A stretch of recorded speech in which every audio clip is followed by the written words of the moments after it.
In Pit Lane, proudly brought to you by Online Invent, websites, digital marketing and custom software.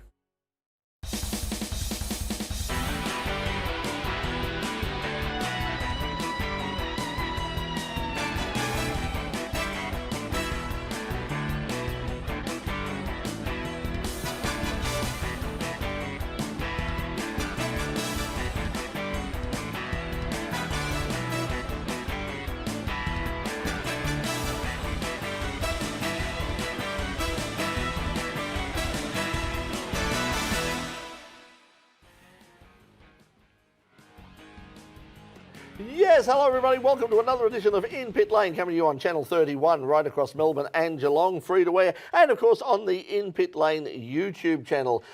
Joining us on the program this week, we're going to be talking bikes this week. We've got the opening round of the Victorian Road Racing Championship. The State Series on four wheels is already well underway this weekend down at Phillip Island, round 3 of the State Series, but on two wheels is just about to all kick off in next weekend, and we're going to be talking about that a little bit later on in the program. Also, it's our last night in the studio for a while. We're taking a break from the studio and we're going out in musical wise. We're going out with a bang. Joining us a little bit later on the program, Melbourne band Dark Thorn. So if you like your rock and roll loud and you like it fast, then you're going to get that tonight. So also, speaking of loud and fast, somebody who fits that description perfectly is my co-host Craig. Doc, glad to go. Doc, welcome to the show. Thank you very much, Brett. Thank you, viewers. Thanks for joining us for the last show of the year. I can't wait. Well, it's not just you. It's not the last show of the year. Oh, last show of the half year, our season as well, though, too. The last show in the studio. There will be a show next week. Don't panic, everybody, especially me. It is. And Channel 31. Can't wait for a massive dose of that music a bit later, you just mentioned. But also, two things. I'm going to head out to Broadford and check out what we're going to be talking about with two wheels later on in the show. And secondly, you've got a $75 million deal to go over there and sign with Ferrari, so you better get out of here quick after the show finishes. Well, speaking of getting out of here quick, we're going to get out of here quick to go and check out what's been happening around the world of local and international motorsport by saying this is the In Pit Lane Motorsport News.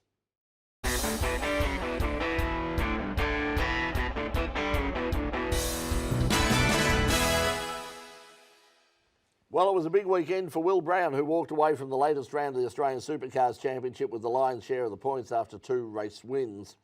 Brown won Saturday's first race before finishing second to Brock Feeney in race 2. He then won race 3 to win the weekend outright and surge into second place on the championship ladder to his Erebus teammate Brodie Kostecki. Once again, Chevy Camaros dominated the weekend, winning all 3 races. It was a tough weekend for Shane van Gisbergen, who failed to score a point in race 2 after an early crash. The teams will now move from one extreme to the other, travelling from freezing cold Tasmania to the tropical heat of Darwin for the next round on July 9th to the 11th. Brighter news from across the Tasman for Shane van Gisbergen, who has been inducted into the New Zealand Motorsport Wall of Fame. I did say wall. The honour was bestowed upon him at the annual Motorsport New Zealand Awards evening in Wellington. The Auckland-born driver joins other supercar legends on the Wall of Fame such as Scott McLaughlin, Jim Richards and Greg Murphy.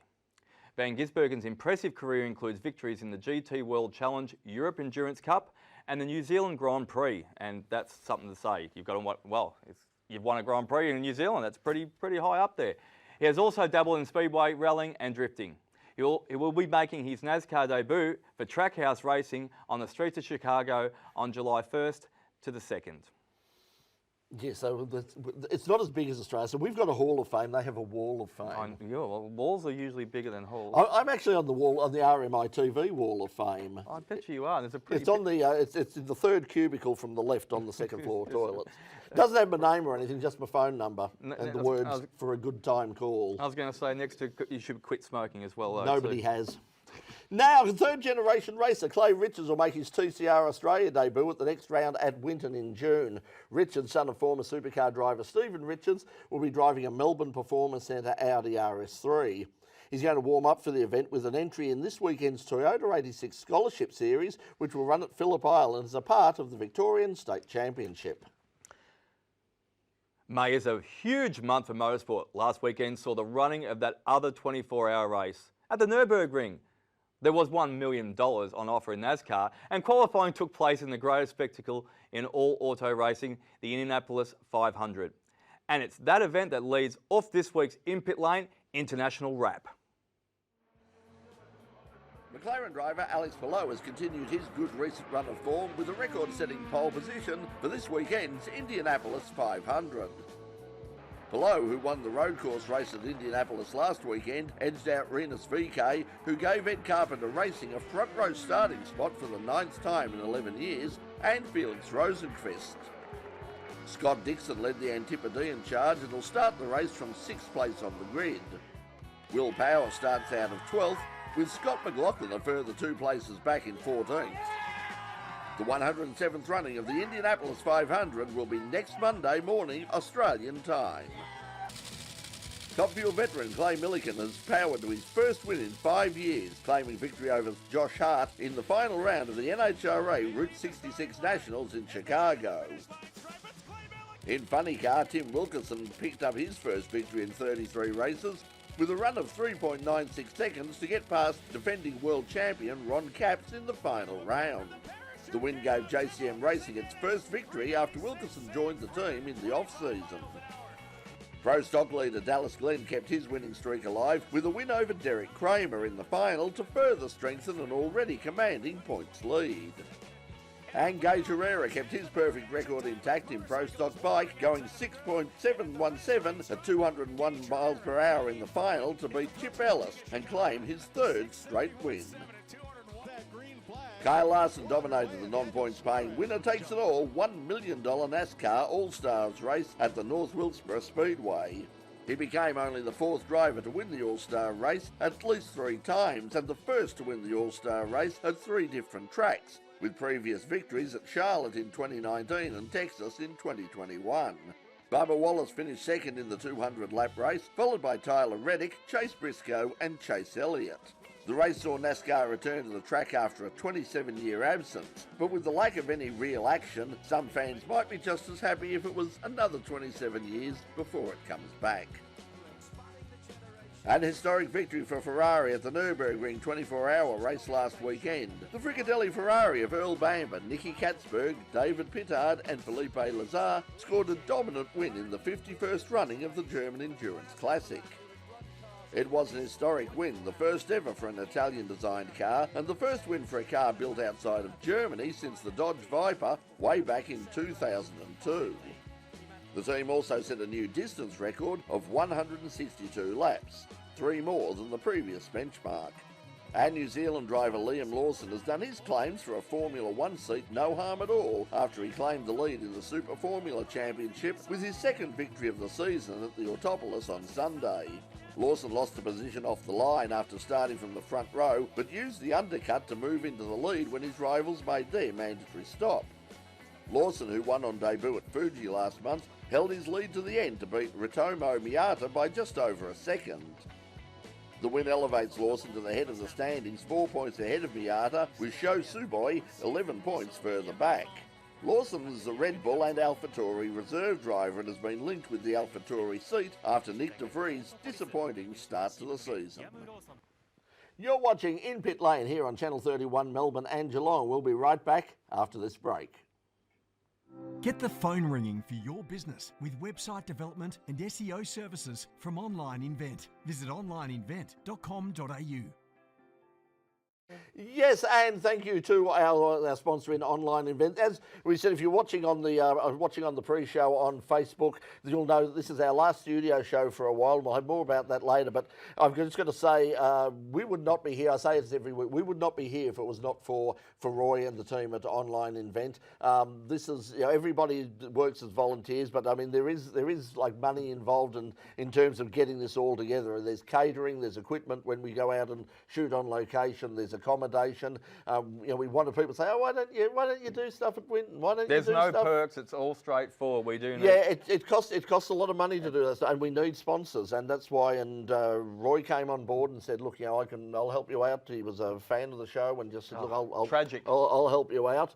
And he's certainly done that. So thank you to Roy and everyone at Online Invent. As we say every week, if you're doing anything online, you really need to talk to somebody like Online Invent, because I've just seen so many websites, you go around and you're looking for up-to-date websites, you're looking for, and you go there and you find things haven't been sort of have been changed for months or years. They've got out-of-date coding, things that don't work anymore, your links that have long since died. So Roy and his team from Online Event will have a look at all that. They'll pull it all together and they'll get you a whole bunch of people watching your online presence. So if you want to, if you're going to go to the extent of having an online presence, you want it to work. So talk to our friends at Online Invent, and we thank them once again for all their support of In Pit Lane and RMI TV Student Television. I've always said I think we're a lost cause, but if anyone can lift your profile, Roy can at Online Event. He's absolutely brilliant. Did a huge job. I was going to say, I thought we were lost, and he's just raised it. I mean, if you want really an online publicity stylist, if you want to call it that, absolutely brilliant. Thank you, Roy. It's been great hanging out this half year with you, and hopefully. And as we were saying, let's every week. This is our last studio show, and part of the studio show has always been we have live music every week, and we've saved the biggest and the loudest and the fastest till last, because playing us for our bonus song tonight is Melbourne band Dark Thorn. And if you're watching us on Tuesday night, the behind the scenes, they'll be at the Tote in Collingwood on 9:30 on Thursday, and you can hear them revving up already. I was going to say, they're keen. Listen to the feedback. So let's go to, this is Dark Thorn and Hell Ride.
Welcome back to In Pit Lane. Well, coming up not this weekend, but next weekend at the State Motorcycle Centre at Broadford is the opening round of the Victorian Road Racing Championships. You know, the State Series on four wheels has been sort of going for quite some time, but they're coming up this weekend at Phillip Island. It's their third round. But things are just kicking off on two wheels. And, you know, I went to this meeting last year down at Phillip Island and down for the series. just the professionalism is incredible. The quality of the riders and the bikes and everything, and the racing is terrific. To find out more about what you're going to see at the Road Racing Championship, joining us from the team's race centre is Darren Sciberras, and joining us also is Tim Large, who's making the transition up to Superbikes in 2023. Guys, welcome to In Pit Lane. Thanks for having us, Brett.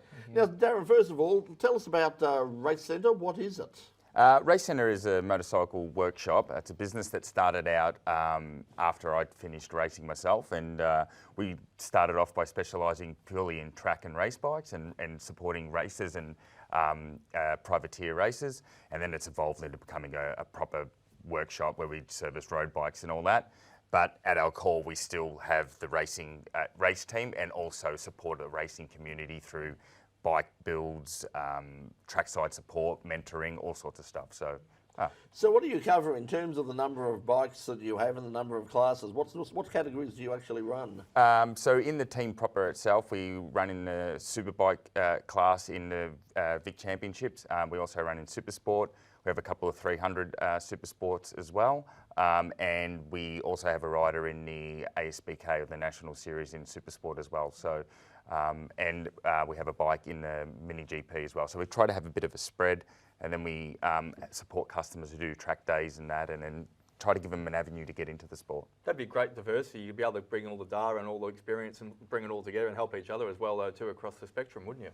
Yeah, it's yeah, you do, and it's really great. One of the things personally that I love about the team that's been great, the bunch of people we have in it, you know, Tim, workshop manager Harley, Luke, and a whole bunch of people, their families get involved as well, and it's a really great family environment. And for me personally, seeing how well, even when sometimes they're competing against each other, how much they do help each other and work together, even though once the visor's down, it's a different story. Well, I think that's one of the things that I've found, that we found over the years in covering bike meetings when we go out there, is just, even when we did things like the World Superbikes down at Phillip Island, just how friendly everybody was. I mean, yes, obviously on the track, you know, it's no holds barred, but just everybody was very supportive of each other. And as you say, that real family atmosphere. Tim, you're the reigning Supersport 600 champion, but you're going to be moving this year to Superbikes. How different are they? Because they both look terrifyingly fast to me, but how different is the Superbike from the Supersport? They're pretty similar, but yeah, the Superbike is that step above. It's got a bit more speed and a fair bit more power, which I've noticed through the testing at the start of the year, but I'm really liking it. How many Ks difference would it be, say, on the top end? Down Phillip Island straight. Down for Byron's probably about 40 k's. 40 k's an hour. That's pretty scary in itself, especially at turn one when you're leaning in there. Yeah, full throttle, yeah. So Is that the thing? Is it the top speed that sort of surprises you, or is it the acceleration out of corners and learning that again? You know, like how quickly you can wind on that power? yeah, on the Superbike you really notice the acceleration. Yeah, that's definitely more noticeable than top speed. So for sure. what bike are you riding this year? I ride a Yamaha R1. So yeah. Very good. And is it the current model, or is it? And what modifications? Yeah, it's current, yeah. And what modifications can you do it in for spec? Obviously for Superbikes. Well, lots of suspension stuff. You can do a bit to the motor. Yeah, you can do a little bit. The rules in Australia are quite good for production racing, in my view. They try to keep the cost to a reasonable level. Like when you have so many modifications, it gets quite expensive. But you know, Superbikes out of the box are pretty good. So you talk about suspension, chassis setup, full exhaust systems, dyno tunes, a little bit of engine work, some clutch modifications. Rider ergonomics make a massive difference on a motorbike, just because of where the rider's weight is and all that type of stuff actually makes a huge difference. And the other thing, I guess, that with our production racing, the tyres are awesome. You know, so they are like the tyres we run on, even at the Vic Champs in a week and a half's time, they are pretty much the same spec they run in World Superbike. So. What sort of training do you have to do, Tim, to lift your spectrum this year, to take it up to the Superbikes as also, and what sort of cross training you're doing to improve yourself? I do a fair bit of training during the week, just gym work, running, cycling, swimming. I try to get on any motorbike on the weekend, like a motocross bike, or we have the Avalis, which are the small bikes that we go down Moto Tuesdays, Tuesday night. So a whole range of stuff, yeah. That's down at Oakley, is it? Yeah, that's the one. Yeah, which we covered in the past. And they look fantastic. They look like a lot of fun. They're awesome. They're so good, yeah. I mentioned, when I went down sort of last year, I think it was last year, the number of big names that were actually competing in the Victorian. I mean, Ant West, who's a MotoGP rider, he was down there. There was a whole bunch of people that would also compete in the National Series. What are we going to see if people go in a couple of weeks' time down to up to Broadford? Who are some of the people they're going to be seeing? Who are going to be sort of your main competitors this year? I don't even know yet. Really, Well, we Broadford don't round know. one will tend to be the great thing about the state series is the level. You can see a really high quality of racing, and you've got that stepping stone for people too that are like learning that aren't as experienced, and they get to put themselves up against some fast riders. We're not exactly sure quite yet who we're going to be up against. The first round at Broadford probably won't have the quite as big a names. When we go to the tracks like Phillip Island, which will go later in the year, you'll see those really big names come out. But what you'll see, Yeah, I think that was one of the things that Ant West and a few of those guys Yeah. were doing, is they were preparing for the National Series, and obviously there was a round at Phillip Island coming up. So, but the level at Broadford that you'll see will be huge. That's a great track to get close, and even if you come at the back part of the circuit and they come down the hill into the S's, when you watch a motorbike go into there at full speed and what Tim and the boys will be doing on the weekend, you would actually be surprised by how high the level is. So. I'm going to put your coach's hat on for a second. You said that that's obviously at your race centre as well, though, too. You do a lot of for a number of services to all, not just your race, strictly your race team, but all to other people. What's the best advice you can give to Tim, obviously that having a vast amount of experience that you've had, to Tim going into the new season on a more powerful bike? Put your coaches up for a second. Pretend you're in the pits right now, in the paddock right now. Well, I think what we would do, like we normally do, Tim and I have luckily built quite a good relationship over the years, and low-hanging fruit. He knows what to do. He knows how hard we can also be on him at times as well. So he's got a job to do. He's got laps to execute. You know, it's not about trying to think about your competition too much. It's about executing what's underneath you. The Superbike, because I work very closely with him on setup and all that type of thing, the Superbike provides a lot more challenges because of the horsepower, controlling it. For a track like Broadford, the bike has way too much power. So managing that is a big issue. Well, I know that we've got free admission is out there as well. Where is Broadford for people who haven't? If you've been up to Winton, you've gone past it, but where is it for everybody else? Well, it's just past. Just up the Hume. Just up the Hume. Before Seymour. Just before Seymour. Easy drive, easy track to access. 55 k's north of Melbourne. And free admission.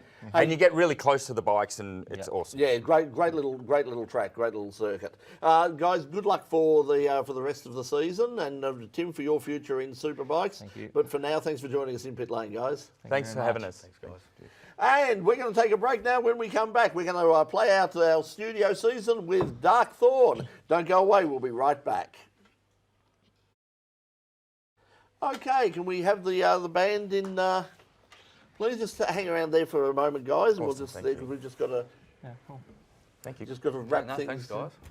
Wrap things up. Sorry, the duck talks a lot. It looks a lot smaller in here.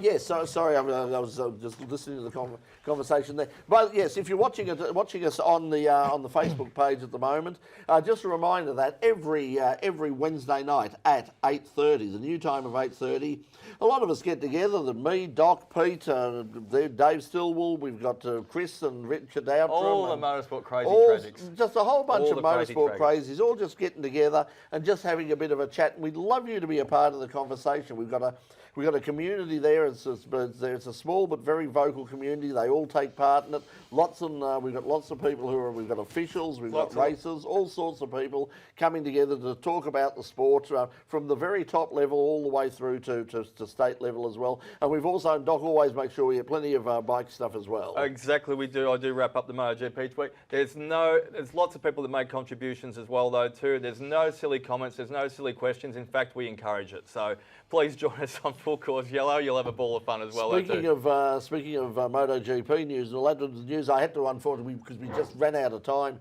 Well, in Damien there, Hardwick got sacked from the Tigers. No, apart from Damien Hardwick getting sorry. sacked, That's somebody the who other we were show we do. expecting to go to MotoGP was Toprak Razgatlioglu, yeah. and he's not going there, guys. What do you think of that? He's going to BMW. What do you think?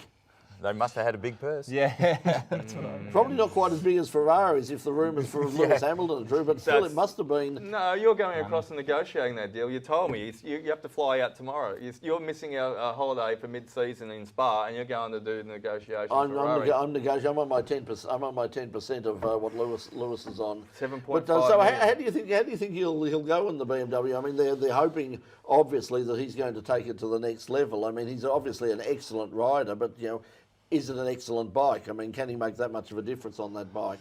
I don't think it's a bike like Yamaha. I think that he's an excellent rider. He can make a decent decent case for it, the material but the evidence at the moment is BMW haven't produced a bike that works at many different circuits, and with different riders, it looks like a difficult package. They're lacking diversity, and they have done for a little while. Yeah. They're a great bike to go for a cruise down the road, and nice hand warmers and seat warmers and stuff like that. With three of us As enthusiasts, would you like to have seen him go to MotoGP? I was sort of looking forward to it because he's done so much, and that's the same with so many people in superbikes. If you go through and look at poor old Johnny Ray and all the rest of those people, and you say, well, they're going to be so good in MotoGP. When we saw people like Troy Bales and who just on their occasions were really good, is it a shame that they're not going to MotoGP? I would have liked to see him have a go at it for sure. Give him a season or two to have a crack at and settle in. Yeah, for sure. I think it would be good to see some transition, but unfortunately the development classes in Europe for Moto 2 and even the Spanish Championship, they're so strong. It's becoming like four-wheel, isn't it? It's like if you don't do Formula 3 and if you don't do Formula 2, you're not going to get into Formula 1. I can talk about bikes tonight, but I've got one quick last question. I'm going to bring it back close to home. You're riding the R1, the Yami, in your first season, obviously at Superbikes. What other bikes, some of the bikes that you'll be up against as well, though, too? Oh, all different types, I guess. What's been in the class before, in the previous seasons? You must have done a little bit of homework on what you're up against, I suppose. Kawasaki's ZX10s. I mean, in the national championship at the moment, the Ducati V4 has been the strongest thing out there. Yamaha's probably the most used brand. They provide really, really good support to privateer teams like ourselves and stuff. So they're a great bike out of the box. There's BMWs as well, like that. The Beamers, Darks, Quackers, no Suzukis. There are a few out there. They're not as popular. And Hondas. Hondas again, they're not as many. Okay. We're going to have to get back to the show. We can obviously talk bikes for ages, but once again, guys, thanks for coming in. And remember, if you're watching online, get up to Broadford in a couple of weeks' time. Admission is free. You're going to have a great day out there. We're going to go back to Channel 31 in a moment. Count us down, Pete, and we'll wrap this up. Welcome back to In Pit Lane here on Channel 31 and on the In Pit Lane YouTube channel. Now, this is our final program in the studio for a while, but we are staying on right throughout the winter break, and you can join us at the same time, 9 o'clock every Thursday night on Channel 31. Also, Saturday afternoons at 3:30. I keep forgetting that, but yes, we are repeated Saturday afternoons at 3:30. So if you miss us on Thursday night, you can watch us on Saturday afternoon, or of course you can watch on demand on the In Pit Lane YouTube channel. And if you haven't liked and subscribed to the YouTube channel, please do that. We've got a lot of people watching, and you'll also be that way. Click the notification bell, and that way you'll be always informed when we put up new material. And we'll have a lot of new material coming up over the next few weeks. Coming up next week on the program, we'll have all of the news from the Indianapolis 500, from the Monaco Grand Prix. We'll also we're going to be talking about from Doc actually, from Brad Sheriff. And Sheriff. I think we're going to Bathurst. With that very popular viral video we did at the Bathurst 12-hour the support category, race tech performance down there in Tasmania. Brad Sheriff was good enough to join me for about 8-10 minutes. He's funny, he's got lots of character, and he's really actually inspirational in what he's gone about trying to do with the race car earlier in the year at the Bathurst 12-hour. Yeah, great car. The car that was too fast for Bathurst. So that's coming up next week on the program. Also going to catch up with the full interview with Ken Begg about GT4 and the 3 3-hour races coming up at Bathurst and the future of GT4 racing in Australia. So that and more next week on In Pit Lane. Hey, I just want to say, because this is our last show in the studio for a while, I really do need to say a very big thank you to everybody who's made this series possible. As I look out right now, I see a whole bunch of, well, I don't see a whole bunch of cameras, but behind those cameras, incredible. There's a whole bunch of new faces. And I just want to say to everybody, well, Darren's an old face. He's waving like that. But Darren the Great, he's always been great. But he is great. Yeah, we just want to say thank you to all of the crew who have come in from RMI TV. Everybody has done an amazing job here on the floor in the control room. Thank you to Mike Young, our director for the first half of the series, and to Vanessa Evans, who has taken over for the last 4 weeks or so. To everybody, to all of the experienced hands in there, like Darren and like Louis and Niall and Jaden and Jason and everybody who's just done so much to keep this program on the air for this year. We really do appreciate it. Now we'll be back in the studio in September. Hope everyone will join us for that, but we'll see you next week. But playing us out tonight, we've left the biggest band to last, Dark Thorn. They play around Melbourne. You can find out more about them at darkthorn.com.au. They're also on Facebook and Dark Thorn Band, and they're going to take us out tonight with their song Stare. So until we see you next week, from all of us here at In Pit Lane, thanks for joining us, and here's Dark Thorn and Stare. Good night.